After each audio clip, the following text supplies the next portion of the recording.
All right, welcome back. Hope you're having a great day. But in the last episode, we got all these Kaprosuchus, and then we got Megalodon and killed an alpha. So as promised, today we're going to build a big breeding hall for all these guys, and then any future projects I want to do.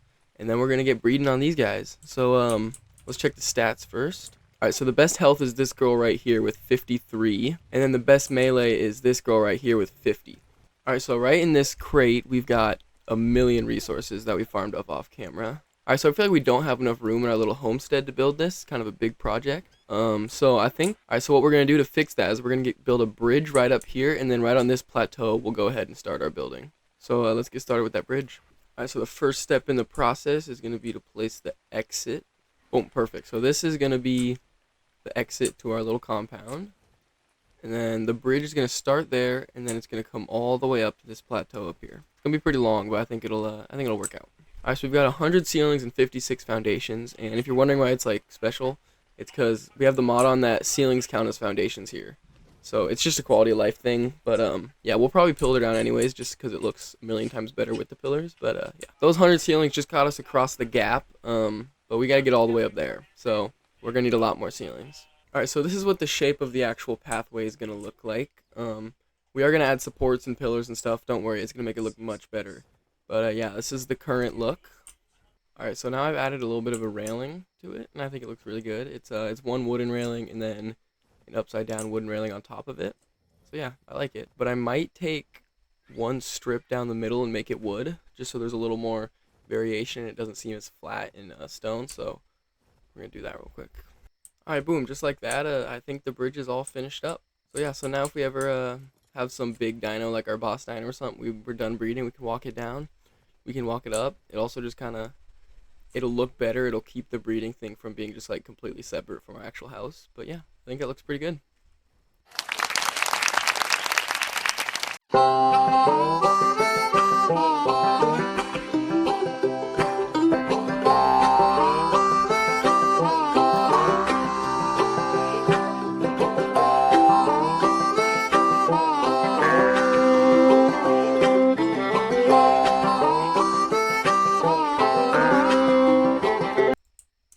Alright, so we finished up the foundation. It took ages and a million triangle foundations, but yeah, it slightly goes into the mesh there, but it's not really going to be a problem.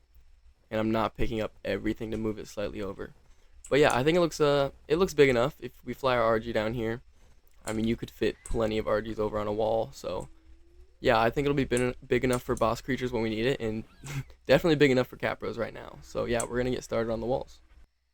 I think that looks pretty dang centered.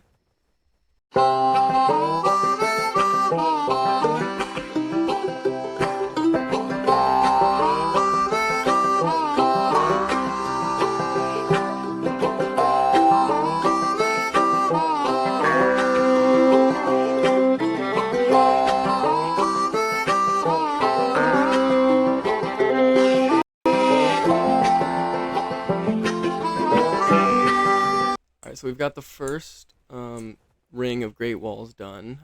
Next up, we're going to put one normal wall, but like we're going to make it window just for a little bit of difference. And then we're going to do another big wall around it. Alright, so I've got the walls all finished up. Right now it just looks very like a giant wooden wall, which is what it is right now. But yeah, I mean, it's huge. It's definitely going to be big enough for my tames. But yeah, after this, I'm going to do some pillar work to make sure it like actually still kind of looks at least a little bit nice. And then I'm going to do with the ceiling, which is going to be a giant dome. I want to do greenhouse, which is going to be really expensive. So that's going to be a lot more farming. Alright, we've got some pillar work done.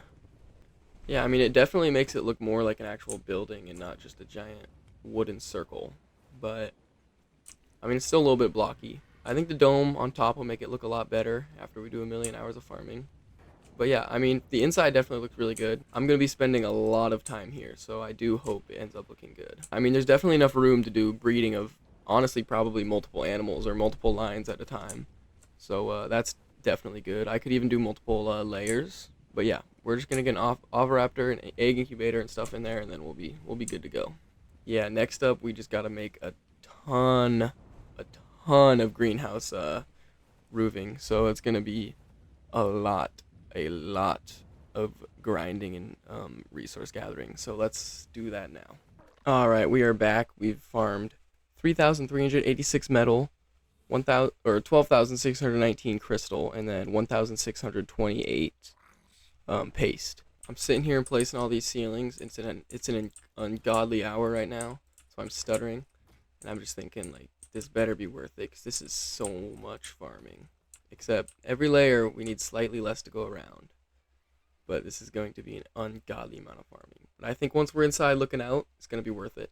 And I know how much time I'm going to spend in here breeding because once I get mutating, I usually don't stop. So, and it is over.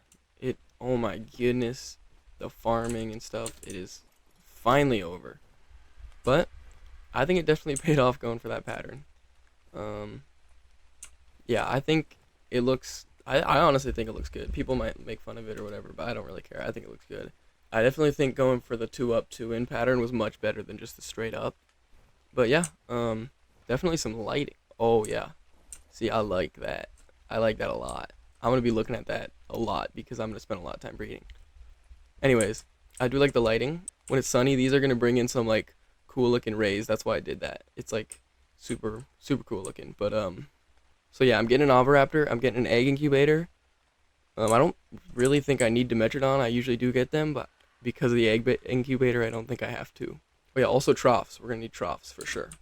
That being said, I think the exterior is really good because like if I need to ride something up this bridge, I think it looks really good. It's cool looking like we're approaching it. It's big. And yeah, I think it's got plenty of space in there. It's got the dome top. Yeah, for sure. I like it.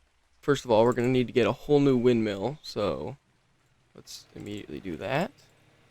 And then we're also going to need the egg incubator, which is going to be a lot of electronics, which means we need to hit up Silica Island, a lot of polymer, which means we go back to the polymer caves, and then a lot of crystal, which means we need to go right back to what we were doing before. Alright, I actually did already have 1,000 silica pearls, so that we'll just need metal for that instead. So we're gonna set off on a couple metal runs now. While that's smelting, we're gonna set off to Polymer Island. Alright, so I'm just returning home from that fat metal run. Actually, it wasn't that fat. But I think it's about damn time that I place this puppy down. So, I'm gonna put it right there. Boom, still get to the ladder, still get to the exit. Yeah, perfect. Alright, so we've got 3298 metal in him. Immediately transfer that to the forge and turn that puppy on. Like I said, while that's smelting, we're going to go ahead and get ourselves a bunch of organic polymer while we wait. If you guys didn't know about this spot, it's absolutely amazing. There are a lot of wyverns, so you got to be careful. But it is just an absolutely amazing spot for polymer. Here it is on the map. Here's the entrance. 70.1, 43.3. But another bonus is that there is a drop right over here on top of the polymer. Boom.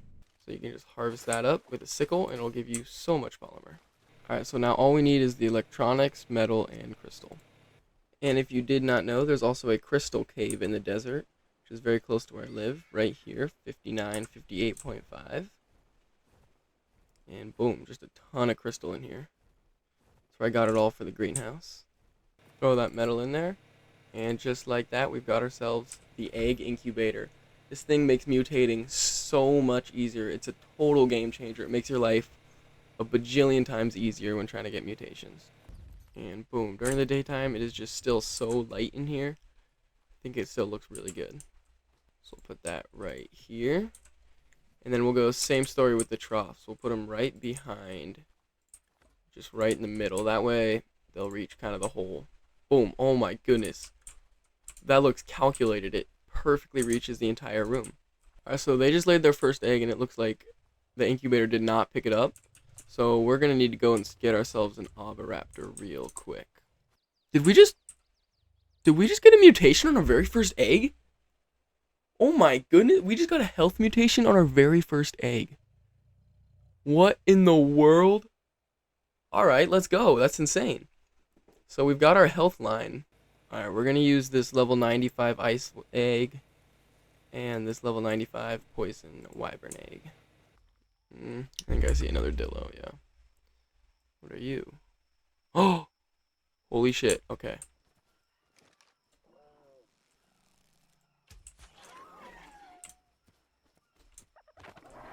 Wonderful. Because sometimes these guys can be a pain in the butt. I remember back on the island when there wasn't even egg incubators, finding these guys was brutal. That's the thing though, like nowadays they made arcs so much easier than it was. Like when there was no egg incubator, now the grinder can just give you kibble. You used to have to tame up a mating pair of UDs and then that whole shtick. And then you have to actually get like bee honey, get a beehive and a farm and everything. Now you can just kill Thylas, really.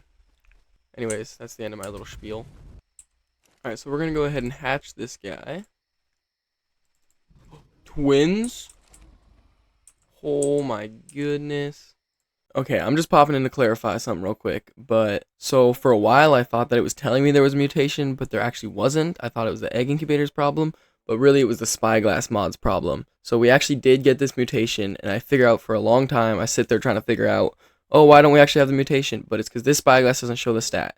So I installed another spyglass mod that showed the mutation stat as well. So that's all that confusion cleared up. It's all good, and we did get the mutations. Okay, so checking. This guy says 55 health, 50 melee. And then when I look at it, it's got 53 health. Okay, so that's an example of what was happening. So the spyglass didn't show the mutation, whereas the egg incubator added the mutation onto the normal health. So like I said, I get a different mod that kept the mutation and the health separated in the spyglass, so it's all figured out. Alright, so we're all situated now. We got it. The thing wasn't lying to us. I was just freaking out. I think I'll just bring you guys back when we're closer to the finished project, because this is pretty boring. It's just watching them growing up and then watching them breed. Alright, before I fully let you guys go to pull you back, I just wanted to pop in and show you guys the final setup. So each side, this is the melee and this is the health, and they've both got 700 females to be breeding with. And then I'm going to set the egg incubator to destroy all female eggs. That way, anytime I get a mutation, I just replace the male and then keep it going over and over and over and over again until I'm satisfied. And then if I get any like miscellaneous mutations, like a stam mutation, I'll just do what I did here, take it to the side, and then breed it on at the end. So yeah, that's what I'll be doing for the next while, and I'll pull you back when I'm satisfied. Alright, so it's been a couple real life days later, but now we've got this perfect bred up. It's got 53 points normal and then 22 mutation to health, so 75. It's got 56 normal and then 2 into stamina, so 58. 49 normal, 2 mutated into weight, so 51, and then 50 melee, and then 20 mutated, so 70 total melee.